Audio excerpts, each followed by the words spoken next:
আসসালামু আলাইকুম, সবাই কেমন আছেন? তো আজকে হবে মোয়া মাছের পুরপুরি।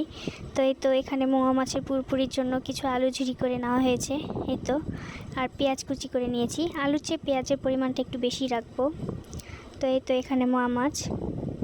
এখানে মোয়া মাছের জন্য একটা প্যানে আলু আর পেঁয়াজ আর কয়েকটা কাঁচামরিচের ফালি দিয়ে দিব, স্বাদ অনুযায়ী লবণ, সামান্য হলুদ। এখানে শুকনো মরিচের পরিমাণ খুব কম রাখবো, কাঁচামরিচ দিয়েই করবো। আর এখানে বাটা মশলা দিয়ে দিলাম, দিয়ে ভালো করে মেখে এখানে মোয়া মাছ দিয়ে দিব।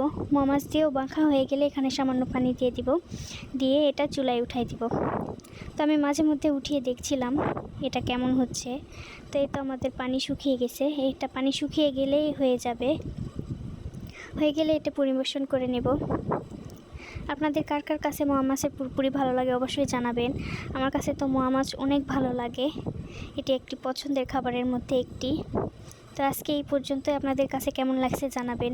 আল্লাহ হাফেজ।